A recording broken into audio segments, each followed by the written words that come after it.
Organisational structure of NCC. NCC को head करते हैं डायरेक्टरेट जनरल, जिनके अंडर आती हैं directorates, then group, then unit. Unit सब डिवाइडेड होती है सीनियर डिवीज़न और जूनियर डिवीज़न में।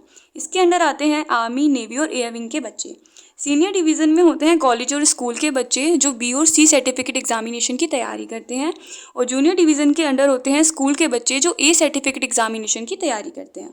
अब हम इसको फर्दर पढ़ेंगे और ज़्यादा डिटेल में, means skeleton of administrative structure of NCC. So NCC जो है वो मिनिस्ट्री ऑफ डिफेंस के अंडर आता है, जिसको हेड करते हैं DG NCC, directorate general NCC. उनके अंडर आते हैं फिर ADG NCC, means additional directorate general NCC. उनके अंडर आते हैं DDG, means deputy directorate general NCC. उनके अंडर आते हैं ग्रुप कमांडर एनसीसी, जिनकी रैंक होती है कॉलोनर और इक्विलेंट। देन उनके अंडर आते हैं बटालियन कमांडर, जिनकी रैंक होते हैं लेफ्टिनेंट, कॉलोनर और इक्विलेंट। उनके अंडर आती है फिर कंपनी और प्लेटून, इनकी रैंक होती है majorly second lieutenant to major. और ये स्कूल लेवल पे जो हमारे एएनओस आ गए वो आ जाते हैं कंपनी और प्लेटून में। ओके, नाउ हम इसको और अच्छे से पढ़ेंगे। एनसीसी को जो हेड करते हैं वो होते हैं डीजी एनसीसी। सो पहले हम इनके बारे में थोड़ा जान लेते हैं। डीजी एनसीसी जो होते हैं डायरेक्टर जनरल एनसीसी, इनकी रैंक होती है लेफ्टिनेंट जनरल की, और ये जो रैंक है ये 3 स्टार रैंक है और सेकंड हाईएस्ट एक्टिव रैंक है अभी इंडियन आर्मी में। जो हमारे करंट डीजी एनसीसी हैं वो है लेफ्टिनेंट जनरल गुरबीर पाल सिंह, जो अभी हमारे 34th डीजी एनसीसी बने हैं, और इन्होंने अपनी पोस्ट को ज्वाइन किया था 27 सितंबर 2021 में। इनको अति विशिष्ट सेवा मेडल और विशिष्ट सेवा मेडल भी मिला है। डीजी एनसीसी का जो हेडक्वार्टर है वो न्यू दिल्ली में सिचुएटेड है। इतना जानना मस्त है डीजी एनसीसी के बारे में एग्जाम्स के पर्सपेक्टिव से। डीजी एनसीसी जो हैं उनको असिस्ट करते हैं 2 ADGs, means 2 additional directorate general, जिनकी रैंक होती है मेजर जनरल और इक्विलेंट। देन उनको फर्दर असिस्ट करते हैं 5 DDGs, जिनकी रैंक होती है ब्रिगेडियर और इक्विलेंट। इनका हेडक्वार्टर सिचुएटेड है न्यू दिल्ली में। डीजी एनसीसी के अंडर आती हैं 17 डायरेक्टरेट्स और 2 OTA Kamptee and OTA Gwalior. एक स्पेशल डिवीज़न भी है जिसको कहते हैं डिवीज़न कॉर्प्स या फिर रेजिमेंटल कॉर्प्स। इसके अंदर 3 स्पेशलाइज्ड कॉर्प्स हैं जो स्पेसिफिक प्लेसेस पे लोकेटेड है, मुंबई, दिल्ली एंड बैंगलोर। मुंबई में जो हेडक्वार्टर है उसको हेड करते हैं lieutenant general SEO Prithvi Pant Negi. Delhi में हेड करते हैं lieutenant general SEO Arvind Shekhar, and Bangalore में हेड करते हैं लेफ्टिनेंट जनरल एसईओ भाव सलीमत। ये जो तीनों स्पेशलाइज्ड रेजिमेंटल कॉर्प्स हैं ये इंडिपेंडेंट होती है स्टेट डायरेक्टरेट से, और ये डायरेक्ट रिपोर्ट कर सकती है हेडक्वार्टर्स में। मींस ये तीनों रेजिमेंटल कॉर्प्स डायरेक्ट रिपोर्ट कर सकते हैं डीजी एनसीसी को उनके हेडक्वार्टर में। Now back to our topic of 17 directorate. Each directorates के अंदर अप टू 14 ग्रुप हेडक्वार्टर्स होते हैं, डिपेंड करता है उस डायरेक्टरेट के साइज पे। और उस ग्रुप हेडक्वार्टर को जो हेड करता है वो होता है ब्रिगेडियर या फिर इक्विवेलेंट रैंक का ऑफिसर, जिसको कहा जाता है ग्रुप कमांडर। देन ग्रुप के बाद भी उसके अंडर आती हैं यूनिट्स। यूनिट्स बटालियन को कहते हैं, मीन्स यूनिट और battalion is the same thing. Her NCC group के अंदर एटलीस्ट 5 to 7 बटालियंस आ जाती है, जिसको कमांड करता है कॉलोनर या फिर लेफ्टिनेंट कॉलोनर वाली इक्विवेलेंट रैंक का कोई भी ऑफिसर। देन उसके अंदर आती है कंपनी।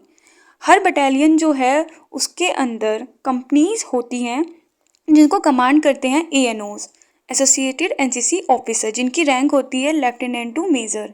मीन्स ये अब हमारे स्कूल लेवल पे आ गया। हमने जो पढ़ा था ना प्लेटून, अब ये प्लेटून लेवल पे आ गया है कंपनी।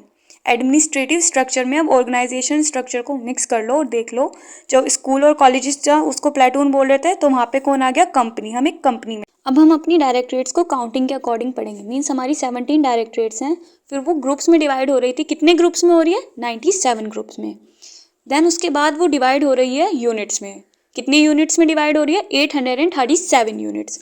ये करंट डाटा है, आप विकीपीडिया पे चेक कर लीजिएगा, क्योंकि बुक्स में जो डाटा लिखा हुआ है वो गलत है। मेरी बुक में लिखा हुआ है 814, बट अब लेटेस्ट डाटा जो है वो 837 यूनिट्स है।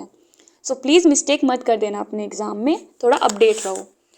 837 यूनिट्स जो है वो डिवाइड हो जाती है 700 आर्मी में, 73 नेवल में और 64 एयर में। नाउ अब इसको मैं आर्मी के बारे में मैं बता दूंगी, बिकॉज मैं तो आर्मी विंग की हूँ, तो मैं आर्मी के बारे में बता रही हूँ उसमें वो किस तरीके से डिवाइड हो रही हैं। आर्मी की जो 700 यूनिट्स हैं वो फर्दर डिवाइड हो रही हैं 19 पार्ट्स में, जो आपको दिख भी रहा है। इसका स्क्रीनशॉट ले लो, इसके बारे में डिस्कस करने का कुछ फ़ायदा नहीं है, ये याद करने की चीज़ है। नेक्स्ट टॉपिक की तरफ बढ़ते हैं। नेक्स्ट टॉपिक है हमारा स्ट्रेंथ, जिसे हम आर्मी के अकॉर्डिंग पढ़ेंगे। So point number 1, each battalion consist of number of platoon और कॉय। ये बहुत सिंपल है, समझ आ गया होगा। इसमें बॉयज़ और गर्ल्स और जेडी और जेडब्ल्यू का अलग अलग है। So for SD boys each platoon consist 52 cadets.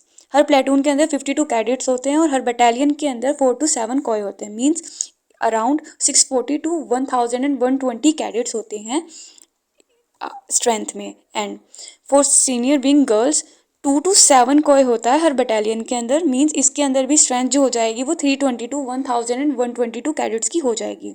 और जेडी और जेडब्ल्यू का सेम होता है, इसमें ट्रूप कहा जाता है। हर ट्रूप के अंदर 100 कैडेट्स होते हैं और एक बटालियन के अंदर एटलीस्ट 1 ट्रूप होना तो कंपलसरी होता ही है। नेक्स्ट टॉपिक है रैंक्स इन एनसीसी। सो हमारी रैंक स्टार्ट इस तरीके से होती है। सबसे पहले होते हैं हम कैडेट्स, हमारे ऊपर आते हैं लैंस कॉर्पोरल, देन उससे ऊपर रैंक होती है कॉर्पोरल, उससे ऊपर रैंक होती है सर्जेंट, देन उसके ऊपर आता है company quarter sergeant, then under officer and at last senior under officers. ये एनसीसी की ट्रेनिंग लेने वाले हम सभी कैडेट्स के बीच में ही ये रैंक्स मिलती है। मींस जिस कैडेट का प्रमोशन होता रहता है उसकी एक्टिविटीज़ के बेस पे उनको रैंक मिलती रहती है, उनकी रैंक बढ़ती रहती है। ऐसे बढ़ते बढ़ते रैंक जो एंड होती है वो होती है सीनियर अंडर ऑफिसर की। अब हमारा लास्ट टॉपिक है एनसीसी ट्रेनिंग। एनसीसी की जो ट्रेनिंग होती है वो जूनियर और सीनियर्स के लिए अलग होती है। जूनियर के लिए ये होती है 2 इयर्स की, जिसमें उन्हें ए सर्टिफिकेट के एग्जामिनेशन देना होता है जिसको कंडक्ट कराती है ओसी यूनिट। और सीनियर्स के लिए ट्रेनिंग होती है 3 इयर्स की, जिसमें उनको बी और सी सर्टिफिकेट की एग्जामिनेशन क्लियर करनी होती है जिसको कंडक्ट कराती है जीपीएस कैडेट्स एंड स्टेट डीडीजीज। और ये जो ट्रेनिंग होती है फाइनेंशियल ईयर में ही होती है, means 1 April to 31 March. NCC की जो ट्रेनिंग है वो 2 पार्ट्स में डिवाइडेड होती है, training A and training B. So training A में जो एक्टिविटीज़ होती हैं वो 6 एक्टिविटीज़ होती हैं। Number 1 institutional training, 2 camp training, 3 attachment training, 4 air wing training, 5th social service and community development and at last youth exchange programme. अब हम इन सभी पॉइंट्स को थोड़ा थोड़ा समझेंगे। Point number 1 institutional training. ये डिपेंड करता है टाइप पे कि आप आर्मी विंग के हो, नेवी विंग के हो या एयर विंग के हो। आर्मी विंग के बच्चों के लिए जो कॉमन सिलेबस है वो 70% होता है और सिर्फ 30% जो है वो स्पेशली आर्मी विंग के बच्चों के लिए होता है। नेवी विंग में आपको बोट पुलिंग और सेलिंग से रिलेटेड पढ़ाया जाता है और इसमें 30% सिलेबस ही कॉमन होता है, बाकी 70% स्पेशलाइज्ड होता है। एयर विंग में आपको ग्लाइडिंग और पावर फ्लाई के बारे में ज़्यादा पढ़ाया जाता है और इसमें भी 30% सिलेबस ही कॉमन होता है और 70% जो सिलेबस है वो स्पेशलाइज्ड होता है। Point number 2 camp training. At least 2 camp करना तो कंपलसरी होता है कैडेट्स के लिए। कैंप काफ़ी टाइप्स के होते हैं, like adventure training camp, Republic day camp, थल सैनिक कैंप, नेशनल इंटीग्रेशन कैंप, वायु सैनिक कैंप, नौ सैनिक camp, rock climbing camp, leadership camp etcetera. ये कैंप्स होते हैं काफ़ी सारे जो जिनमें उनको ट्रेनिंग दी जाती है। आप लोग एनसीसी कैडेट्स हो, आप भी किसी ना किसी कैंप में तो गए होंगे, तो आपको पता ही होगा। अटैचमेंट ट्रेनिंग, ये काफ़ी बड़ी अपॉर्चुनिटी हो जाती है एनसीसी कैडेट्स के लिए। इसमें कैडेट्स को अपॉर्चुनिटी दी जाती है रेगुलर सर्विस यूनिट्स के साथ काम करने की, उनके साथ रहने की अप्रोक्स 15 डेज़ के लिए। जैसे कि आईएमए अटैचमेंट्स हो गया, अटैचमेंट ट्रेनिंग ओटीए चेन्नई हो गया, इसमें काफ़ी सारी लड़कियां जाती हैं, ट्रेनिंग लेती हैं 15 डेज़ के लिए। और अटैचमेंट मिलिट्री हॉस्पिटल्स हो गया, इसमें भी सीनियर विंग की काफ़ी सारी कैडेट्स एवरी ईयर जाते ही हैं। Point number 4 air wing training. इसमें बेसिक नॉलेज दी जाती है aerodynamics, navigation, airmanship, meteorology and aero engine के बारे में। इसमें पार्शियल ट्रेनिंग भी कराई जाती है, जैसे कि gliding, microlight flying, attachment training. Attachment training में हो जाता है एयर विंग कैडेट्स को ऑफिसर्स के साथ ट्रेनिंग दी जाती है। कोर्सेज भी किए जाते हैं, इसमें एवरी ईयर कंडक्ट कराए जाते हैं कुछ courses, means 1 pre commission and 1 refresher course for SD NCC officers और 2 pre commission and 2 refresher course for JD NCC officers. Point number 5 social service and community development. इसमें कैडेट्स को कुछ चीज़ें सिखाई जाती है, समझाई जाती है और कुछ कराई जाती है, like tree plantation, blood donation, old age homes को विजिट कराया जाता है, एडल्ट एजुकेशन दी जाती है, community work, disaster relief, anti leprosy drive, AIDS awareness programme, cancer awareness programme, ये सब चीज़ें इसके अंदर आ जाती है। हमारा point number 6 youth exchange programme. इसमें हमारी कंट्री के जो कैडेट्स हैं वो अदर कंट्री के कैडेट्स के साथ मिलकर कैंप करते हैं, एक दूसरे के सोशल इकोनॉमिक बैकग्राउंड के बारे में जानते हैं, हमारे कल्चर को शेयर करते हैं और इसका एक ही फ़ायदा हो जाता है, मीन्स एक फ्रेंडली रिलेशन बिल्ड हो जाता है नेशंस के बीच में, एक अच्छा रिलेशन स्टैब्लिश हो जाता है।